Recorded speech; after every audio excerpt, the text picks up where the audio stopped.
दोस्तों, आज की कहानी ऐसी है जिसे सुनकर आप सोचने पर मजबूर हो जाओगे कि क्या सच में ऐसी शक्तियां होती हैं। क्योंकि इस कहानी में जिस गांव के बारे में बताया गया है, उस गांव के लोग बहुत खुशहाल थे। उस गांव में किसी भी चीज की कमी नहीं थी। लेकिन आज वो गांव एक खंडर बन चुका है। वहां कोई नहीं रहता, ना ही वहां कोई जाता है। आखिर क्या हुआ था इस गांव के साथ जिसकी वजह से ये गांव एक खंडर बन गया? दोस्तों, इसके लिए आपको पूरी कहानी सुननी पड़ेगी। तो चलिए कहानी शुरू करते हैं। कई साल पहले कैलाशपुर नाम के एक गांव में एक लड़की रहती थी, मालिनी। मालिनी की उम्र 22 साल थी। चेहरा ऐसा कि फूल भी शर्मा जाए, मतलब कि वो बहुत ज्यादा सुंदर थी। सब ठीक चल रहा था, कोई भी दिक्कत नहीं थी। लेकिन एक दिन गांव में एक तांत्रिक आता है, रुद्राक्ष। वो तांत्रिक उसी गांव का था जो तपस्या करने के लिए हिमालय पर गया था, और अब वो गांव वापस लौट आया था और लोगों की समस्याएं सुलझाता था। एक दिन उसकी नजर मालिनी पर पड़ गई। तांत्रिक मालिनी को देखते ही पागल सा हो गया और अब वो मालिनी को पाना चाहता था। सोचने लगा कि मालिनी को कैसे वश में किया जाए, तो उसने अपने गुप्त तंत्र मंत्रों से मालिनी को बीमार कर दिया। क्योंकि वो जानता था कि अगर ये बीमार हो जाएगी तो उसके परिवार वाले इसे ठीक कराने के लिए मेरे पास जरूर आएंगे। और ऐसा ही हुआ। परिवार वाले डर गए और रुद्राक्ष के पास पहुंचे। रुद्राक्ष ने कहा, इसे मेरे पास छोड़ दो, मैं इलाज कर दूंगा। परिवार वाले तैयार थे मालिनी को उस तांत्रिक के पास छोड़ने के लिए, पर मालिनी ने पहले से ही कर्ण पिशाचनी की साधना शुरू कर रखी थी। कर्ण पिशाचनी एक ऐसी शक्ति जो साधक के कान में फुसफुसाकर उसे सब कुछ बता देती है। लेकिन हर कोई साधना करने वाला उसे नहीं पा सकता, पर जो इसे पा लेता है उसे कर्ण पिशाचनी किसी भी इंसान के मन की हर बात बता देती है, सबसे गुप्त राज बता देती है, और अगर चाहे तो उसे अपना गुलाम बना लेती है। जब रुद्राक्ष उसके पास आया तो मालिनी ने सबके सामने उसकी काली करतूत बता दी। कैसे उसने कई औरतों को बहकाया, कैसे काले जादू से लोगों को नुकसान पहुंचाया। सुनते ही गांव वालों का गुस्सा फूट पड़ा। उन्होंने रुद्राक्ष को पकड़ा और उसे बहुत पीटा और फिर जिंदा जला दिया। लेकिन मरते मरते रुद्राक्ष ने अपनी आखिरी सांसों में चीख कर कहा, इस गांव की हर आत्मा मेरे साथ जाएगी, कोई यहां पर जिंदा नहीं बचेगा। उसी रात मालिनी की साधना पूरी हुई थी। जब गांव वालों को पता चला कि उसने अपनी शक्ति के लिए 2 निर्दोष लोगों की जान ली थी और उनके अवशेष गांव के पुराने कुएं के पास जंगल में मिले, तो लोगों ने गुस्से से मालिनी को भी जला दिया। लेकिन जलने से पहले ही उसकी आत्मा कर्ण पिशाचनी बन चुकी थी। एक ऐसी पिशाचनी जो अब उस गांव पर राज करती थी। अब उस गांव में अजीब अजीब घटनाएं होने लगी थी। रात में कुएं से घंटी बजने की आवाजें आती थी, फसलें सूखती जा रही थी, लोग अचानक बीमार पड़ने लगे और एक एक करके मरने लगे। जो बच गया वो गांव छोड़कर भाग गया, लेकिन रास्ते में ही उसकी मौत हो गई। आज कैलाशपुर पूरी तरह से खाली पड़ा है, सुनसान और खंडर बन चुका है। अब उस बात को कई साल बीत चुके हैं। विक्रम, जो कि एक पैरानॉर्मल इन्वेस्टिगेटर है, उसे सुपरनैचुरल पावर के बारे में जानने का बहुत शौक था। वो इस बात पर यकीन करता था, वो मानता था कि ऐसी कहानी सिर्फ अफवाह नहीं होती, इनमें कुछ ना कुछ सच्चाई जरूर होती है। उसकी टीम में थे अनुराग, रिसर्चर जो पुरानी किताबें और लोकल स्टोरी ढूंढता था, और प्रिया, एक सेंसिटिव मीडियम जो नेगेटिव एनर्जी को महसूस कर लेती थी, यहां तक कि वो उनसे बात करने की भी कोशिश करती थी। एक दिन अनुराग को एक पुरानी डायरी मिली जिसमें कैलाशपुर का जिक्र था। उसने विक्रम को बताया। विक्रम ने जैसे ही उस जगह के बारे में पढ़ा, उसने फैसला किया कि हम वहां पर जरूर जाएंगे।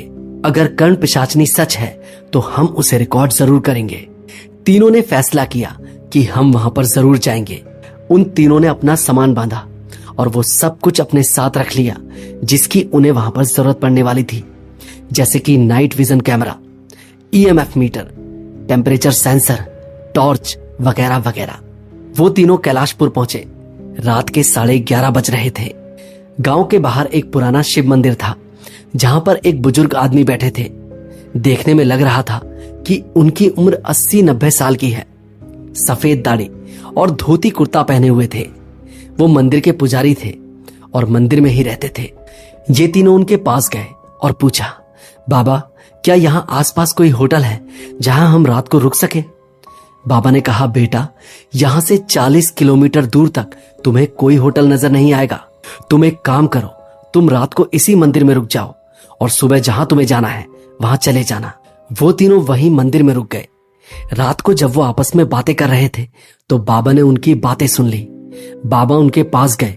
उन्होंने उनसे कहा, बेटा इस गांव में मत जाना, क्योंकि जो भी यहां गया है वो वापस नहीं लौटा है। कहते हैं कि कर्ण पिशाचनी अभी भी इंतजार कर रही है।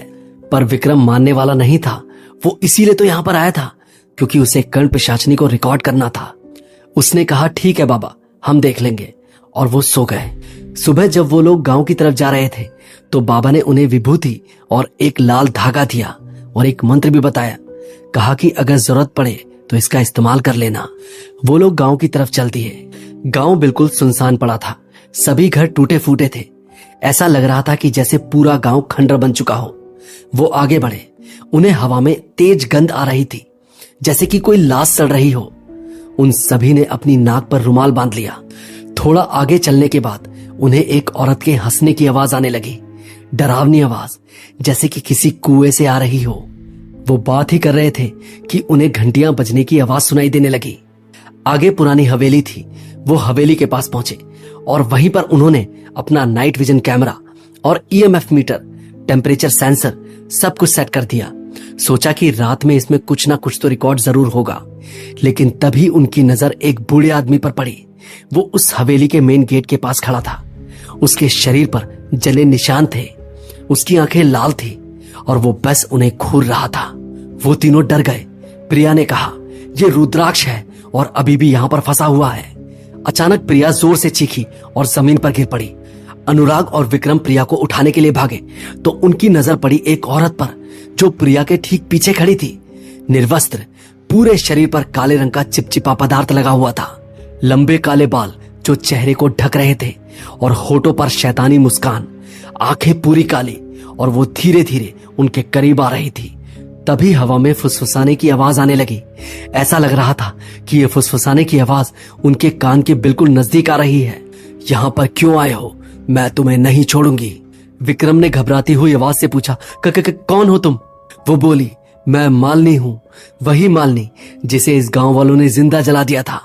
तीनों की समझ में कुछ नहीं आ रहा था कि आखिर दिन में ऐसा कैसे हो सकता है।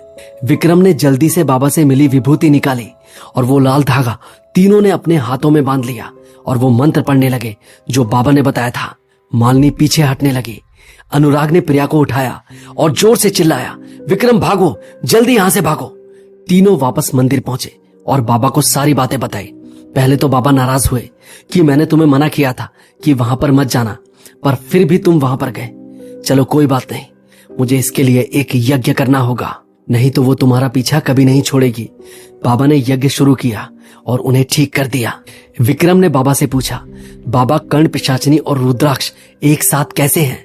तब बाबा ने बताया कि रुद्राक्ष उसका गुलाम बन चुका है और अगर तुम मेरे पास नहीं आते ना तो वो तुम्हें भी अपना गुलाम बना लेती। इस बार तो मैंने तुम्हें बचा लिया है, लेकिन अगली बार नहीं बचा पाऊंगा, इसलिए कभी भी यहाँ पर लौटकर मत आना। उसके बाद वो लोग वहां से चले गए, लेकिन विक्रम बेचैन रहने लगा। उसे हमेशा लगता रहता था कि मुझे यह सच दुनिया के सामने लेकर आना है। कुछ महीनों बाद विक्रम फिर उस गांव में गया, लेकिन इस बार विक्रम अकेला था। जैसे ही उस मंदिर के पास पहुंचा तो मंदिर खंडर बन चुका था। बाबा वहां से गायब थे और गांव और भी ज्यादा सूना लग रहा था। गांव के पुराने कुएं के पास पहुंचा। उसने अपना कैमरा ऑन कर रखा था। कुएं में से फिर से घंटियों की बजने की आवाज आने लगी। कानों में फुसफुसाने की आवाज आने लगी, विक्रम अब तू मेरा है। उसके बाद विक्रम आज तक नहीं लौटा। क्या वो भी कर्ण पिशाचनी का गुलाम बन गया या अभी भी कैलाशपुर के खंडरों में भटक रहा है किसी की मदद का इंतजार करते हुए? ये कहानी यहीं पर खत्म होती है। आपको ये कहानी कैसी लगी कमेंट्स में जरूर बताना, और अगर आपके पास कोई कहानी है तो मैं मेल आईडी दे रहा हूं, आप इस पर भेज सकते हैं। धन्यवाद दोस्तों।